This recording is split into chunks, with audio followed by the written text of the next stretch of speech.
le situer. On va ouvrir ce bloc-notes avec un événement artistique et culturel qui s'est déroulé il y a quelques jours dans un club de la capitale. On avait donné là-bas carte blanche à un réalisateur français qui s'appelle Michel Gondry. Si vous ne le connaissez pas, Anna va vous expliquer qui il est. Et Anna y était, bien sûr. Alors ça consiste en quoi? Et d'abord, qui est ce monsieur?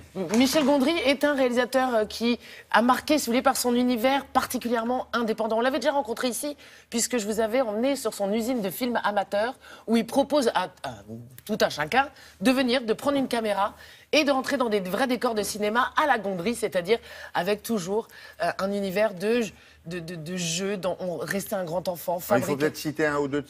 Avec plaisir, L'écume des jours, Eternal Sunshine of a Spotless Mind. C'est ce qu'il a fait connaître au grand public. Absolument. Ça. Soyez sympa, rembobiné et bien d'autres. Que des films malins, drôles, touchants et surtout qui font appel à l'enfant qui est en chacun d'entre eux. Pour vous aider encore plus, c'est un monsieur qui a fait des clips. Oui, plein, voilà. Dont de Björk, de Métronomie, voilà, plein de clips. Enfin, c'est un réalisateur absolument génial. Voilà. Et on l'a rencontré au Salot. J'adore dire ce mot à la télévision. J'adore. Et justement, c'est doublement pertinent. Comment? S-A-L-O, accent grave, en hommage à Pasolini, le réalisateur italien, et son film culte de 76. De Salò. Exact. Ah, oui. Ah oui, alors la République, ça a été un petit peu une autre période de l'histoire, si je ne m'abuse. Mais là, on parle vraiment du film, et c'est génial parce que justement, d'abord, le fait de dire ce mot à la télé campe bien l'idée de ce lieu qui est de donner libre cours complètement à l'univers des artistes. C'est un peu sexy?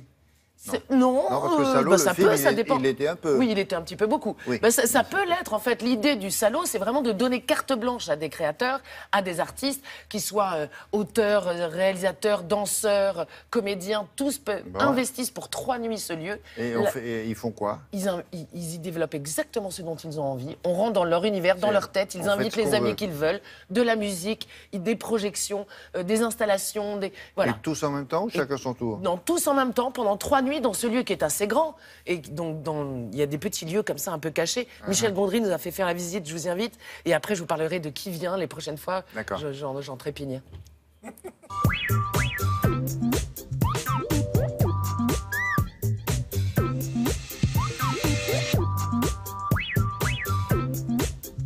On a toujours défendu, on va dire, la culture d'auteur et la culture indépendante. En fait, nous, on a dénudé l'espace au maximum pour qu'eux puissent rentrer dedans et mettre en exergue l'ensemble de leur univers. Donc on a vraiment juste créé un premier cadre dans lequel ils peuvent inventer ce qu'ils veulent.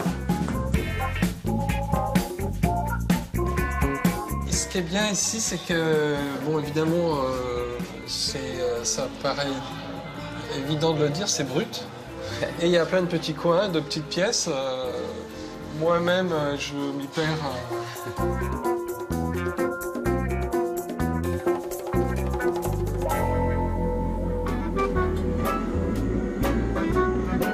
Dans les usines de films amateurs, on appelle ça mini-décor.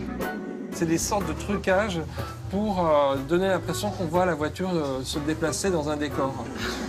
L'idée, c'est de faire des films comme on faisait quand on était chez soi, enfant, sauf qu'on peut venir en tant qu'adulte.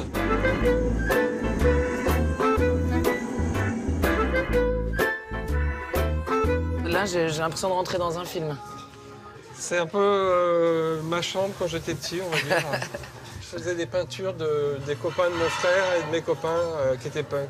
Dessiner, ça vous a jamais quitté non plus? Non, c'est une manière de communiquer qui sert quand je travaille. Le dessin, ça me permet d'expliquer mes idées. Par exemple, pour Microbe et Gasoil, il fallait bien représenter la voiture pour qu'ils puissent la construire. Et alors là, donc on est entouré de qui? Je voulais faire en fait un photomaton à la main. Donc je voulais être dans une petite cabine invisible avec un miroir sans teint. Ouais. Et la personne me donnerait 20 $ et je ferais son portrait en 3 minutes et je le donnerais. Mais il a fait trop froid et j'ai pas pu le faire. Et du coup, j'ai eu l'idée de faire un système par Internet. Ça a très bien marché, j'en ai fait 1600. Et votre fils, alors, il a installé une petite pièce aussi? Oui. Je suis plus dans le film d'horreur, dans les trucs assez angoissés, enfin... Toi, t'es dans l'angoisse aussi, mais c'est pas pareil. Moi, je la vis, l'angoisse. C'est le cauchemar et le rêve, quoi. Plus détendu dans la vie. Il a regardé Orange Mécanique à 12 ans aussi. Ah, voilà. il a des excuses. Et donc voilà la fameuse scène où vous allez inviter vos amis musiciens. C'est des bouts de moi, des choses qui sont reliées à moi, par amitié, par goût. C'était un lieu qu'on avait depuis longtemps, mais on avait envie un peu de répondre à cette question de liberté d'expression qui est un peu mise en danger. Et on s'est dit qu'à notre petit niveau, on allait réfléchir et réunir un peu une famille de créatifs qui allait nous accompagner dans un peu la défense de l'indépendance.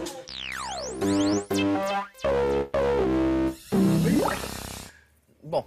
C'est pointu, hein? C'est génial, c'est ludique et surtout c'est enfin une porte ouverte complètement libre. Mais c'est comme un musée alors, on visite. C'est comme un musée qui sera en vie avec les artistes qui sont dedans et qui déambulent et avec qui on peut discuter. Ça n'est pas cher. On mange un morceau, on boit un coup, non, on fait pas ça. On boit un coup, bien sûr, on danse et c'est toute la nuit jusqu'à 6h du matin. Danse. On peut avoir des surprises tout le temps. Olivier Pi arrive. Olivier Pi, le directeur du Festival d'Avignon.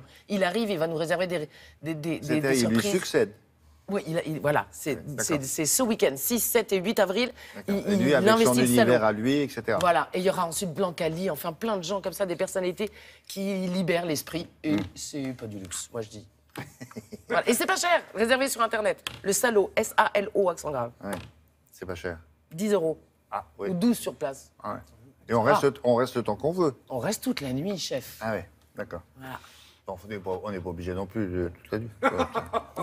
J'ai envie de vous dire, vous faites ce que vous voulez, c'est le principe de cet endroit. C'est où on met tout sur le site de Télématin. Personne n'est contraint à rien au Salo, c'est ça qui est intéressant. Parfait, merci beaucoup. Alors, 1er avril.